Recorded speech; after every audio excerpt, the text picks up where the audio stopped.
கல்லடிப்படும் கனிமரம். இந்த கதை நிறைய யூடியூபர் என்ன மாதிரி வளர்ந்து வந்துக்கிட்டு இருக்காங்க. அவங்களுக்கான ஒரு ஸ்டோரியாக இது அமையும், பயனுள்ளதாக இருக்கும்னு நான் நம்புகிறேன். வாங்க ஸ்டோரிக்குள்ளே போகலாம். ஒரு சாதாரண பையன் தன் வீட்டில் ஒரு சின்ன மேசையில் உட்கார்ந்து போனை ஒரு ஸ்டாண்டில் மாட்டி வைத்து மிகவும் ஆர்வமாக ஒரு வீடியோ பேசிக்கொண்டு இருக்கிறான்.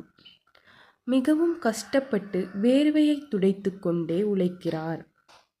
பிறகு வீடியோவை அப்லோட் செய்து விட்டு ஆசையாக கமெண்ட்களை பார்க்கிறார்.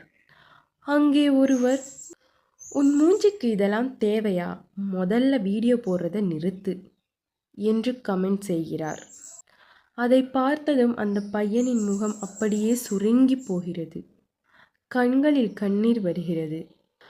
நாம் நேர்மையாக உழைச்சி முன்னுக்கு வரணும்னு நினைக்கும் போது நம்மளை சுற்றி இருக்கிற சில பேர் நம்மளை முன்னேற விடாமல் வார்த்தையால் குத்தி கிழிப்பாங்க. சிறிது நேரம் கழித்து அந்த பையன் சோகமாக ஒரு மரத்தடி திண்ணையில் உட்கார்ந்திருக்கிறான். அப்போது அங்கே ஒரு பெரியவர் பையன் சோகமாக இருப்பதை பார்த்து கையில் ஒரு கல்லை எடுத்து அந்த மரத்தில் இருக்கும் மாம்பழத்தின் மீது வீசுகிறார். மாம்பழம் கீழே விழுகிறது. பெரியவர் பின்பு அந்த மாம்பழத்தை கையில் அடிக்கிறார்.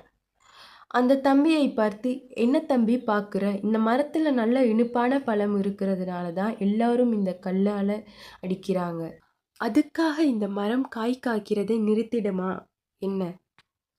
மனுஷனும் அப்படித்தான். உன்கிட்ட திறமை இருந்தால் 4 பேர் கல்லெறியதான் செய்வாங்க.